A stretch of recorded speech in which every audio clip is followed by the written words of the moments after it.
gelar yang ternyata salah kaprah juga kepada saudaraku tersayang Kristen dan Katolik ini apa? Kristus. Emang kamu nggak bakalan disalahkan orang, karena memang tidak pernah diajarkan, dan kalau bisa jangan sampai diajarkan. Parah nggak tuh? Halo, salam, selamat malam saudara-saudara sekalian. Kembali lagi bersama saya Laus Deo. Malam ini saya mau komentari postingan video di platform TikTok Debat Ilmiah yang memposting video dari Bapak Kainama yang mengatakan bahwasanya arti dari Kristus itu adalah nabi dan Kristus tidak pernah diajarkan di dalam Kristen, sehingga orang Kristen tidak pernah tahu akan hal itu. Nah, sebenarnya video itu sudah sejak beberapa waktu yang lalu ingin saya komentari, tetapi karena kesibukan dan lain hal sehingga saya harus mengundur waktu untuk mengomentari hal itu. Kali ini ada 3 hal yang ingin saya sampaikan sebagai tanggapan saya dari video itu. Adalah yang pertama tentang apa arti dari kata Kristus dan apa arti dari kata nabi dan siapa itu nabi, dan juga pernyataan di Kristus tidak pernah diajar. Itu yang akan saya komentari di saat ini. Oke, yang pertama adalah tentang pengertian Kristus. Kata Kristus itu berasal dari bahasa Yunani Kristos yang berarti yang diurapi. Artinya seseorang yang dituangi minyak di atas kepalanya. Nah, biasanya pengurapan itu dilakukan di kalangan bangsa Israel sebagai tanda bahwa orang yang diurapi itu mendapatkan jabatan atau kedudukan khusus. Misalnya seperti Raja Saul dan Daud, mereka masing-masing diurapi menjadi Raja Israel oleh Samuel sendiri. Di dalam 1 Samuel pasal 10 ayat 1 dan pasal 16 ayatnya yang ke-13. Jadi Kristus adalah salah satu gelar yang diberikan kepada Yesus karena orang Kristen perdana percaya bahwa Yesus Kristus adalah Sang Juru Selamat atau Mesias yang dijanjikan di dalam masa Perjanjian Lama sebagai Juru Selamat, sebagai pribadi yang akan menyelamatkan umat manusia dari lumpur dosa. Lalu kenapa harus nama Yesus Kristus?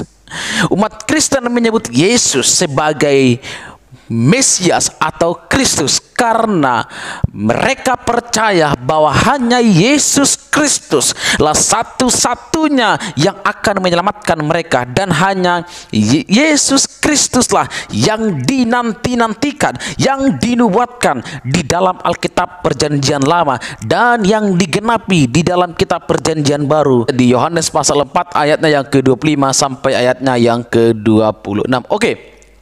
Yang kedua adalah pengertian dari kata nabi. Siapa itu nabi? Di dalam bahasa Ibrani, nabi berarti juru bicara Allah. Artinya nabi ini adalah seseorang yang akan meramalkan, menubuatkan, menyampaikan sesuatu hal tentang Allah. Yang walaupun pelayanan nabi itu jauh lebih luas dari hanya sekedar meramal, karena nabi itu adalah juru bicara Tuhan yang tugasnya adalah menyampaikan firman Tuhan. Nabi-nabi dipakai Tuhan dan hidup untuk dan bahkan mati untuk Tuhan. Yang kedua, nabi itu adalah menerima wahyu langsung dari Tuhan. Di dalam Kitab Perjanjian Lama, satu nabi besar, yaitu Nabi Yeremia, pernah mengucapkan satu kalimat yang mencetuskan mentalitas seorang nabi. Dia berkata bahwa jika aku tidak berbicara, bagai ada api yang terbungkus di dalam dadaku, dia tidak akan tahan sampai dia mengutarakan. Artinya firman Allah yang dia terima itu akan bagaikan seperti api di dalam dadanya yang membakar dadanya ketika dia tidak menyampaikan firman yang ia terima. Itu sebabnya penulis Ibrani mengatakan bahwa Allah dari purbakala sudah berbicara berulang kali dengan pelbagai cara, termasuk melalui nabi kepada nenek moyang kita. Nah, selain itu, nabi juga berbicara, dan ketika dia berbicara itu mengandung resiko. Nyawa mereka melayang ketika mereka salah di dalam menyampaikan sesuatu dari Tuhan. Apakah dengan membunuh mereka dapat menghentikan perkataan Tuhan? No. Sekalipun kamu membunuh nabi di dalam perjanjian lama, itu bukan berarti kamu menghambat pemberitaan firman. No.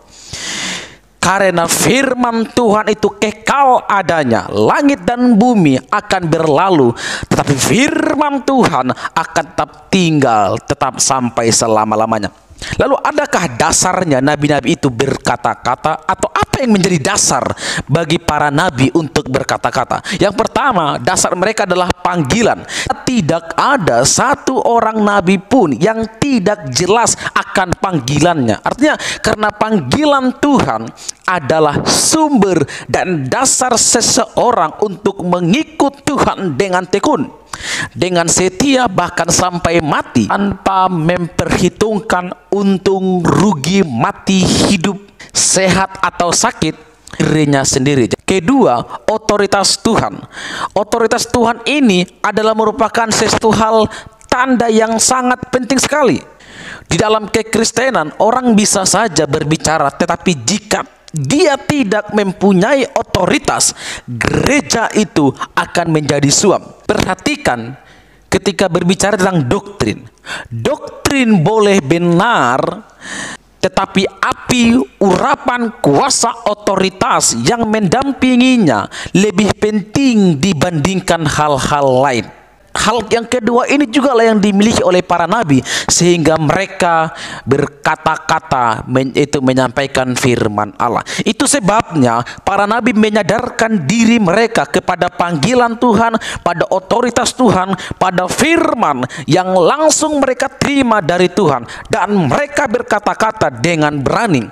Nabi mengabdikan diri sepenuhnya kepada Tuhan tanpa kompromi. Mereka hanya tahu satu perkara, bahwa menyenangkan Tuhan adalah tujuan mereka. Jadi sangat jelas bahwa Kristus artinya bukan nabi, tetapi Kristus artinya yang diurapi atau Mesias yang datang sebagai penyelamat umat manusia. Tetapi kalau dia nabi, nabi hanya sebatas utusan Allah atau penyambung lidah Allah di dalam menyampaikan firman-Nya kepada umat Tuhan. Yang kedua yang saya komentari adalah yang mengatakan bahwa Kristus itu tidak pernah dipelajari dan diajarkan di kalangan Kristen. Itu nggak salah. Bapak Kainama, saya mau katakan bahwa Bapak Kainama salah kalau mengatakan kami tidak pernah mempelajarinya atau tidak pernah mengajarkannya. Kenapa salah? Justru kami diwajibkan untuk tahu, dan bukan hanya sekedar tahu, tetapi harus mempelajari yang disebut dengan kristologi, atau di dalam bidang ilmu teologi Kristen. Ini disebut ilmu yang mempelajari tentang hakikat dan kehidupan Yesus Kristus, seperti yang tercatat di dalam kitab-kitab Injil dan surat-surat di dalam kitab Perjanjian Baru. Nah, saya mau kasih tahu juga Bapak Kainama dan juga teman-teman sekalian, ada satu buku yang sangat bagus dan lengkap tentang kristologi. Buku ini ditulis oleh Gerald O. Collins. Di dalam tulisannya ini membahas tentang kristologi secara lugas dan jelas. Jadi saya sarankan kamu untuk membaca buku itu agar otak itu berada pada posisi yang benar ketika berbicara tentang Alkitab atau berbicara tentang Kristus. Bagi counter attack dari saya adalah jangan sok pintar deh tentang Alkitab kalau kamu belum mengerti Alkitab, dan tolonglah belajar dulu lagi, ya, luruskan itu otak.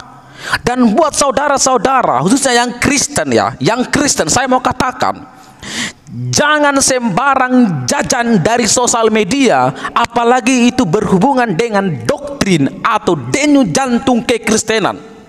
Ya, karena kalau kamu salah jajan, mengkonsumsi, menerima asupan atau menerima pengajaran yang salah tentang denyut jantung kekristenan, maka konsekuensi yang akan kamu terima itu sangat fatal, yaitu kamu masuk neraka. Jadi jangan sembarang menerima pengajaran dari sosial media, karena hukumannya adalah neraka.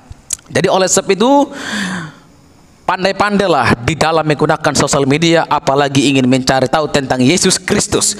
Jikalau kamu ingin mempelajari tentang Alkitab dan ingin mengetahui lebih dalam lagi tentang Yesus Kristus, maka cari orang yang ahli di bidangnya masing-masing. Sampai di sini komentar saya. Tuhan Yesus memberkati. Soli Deo Gloria.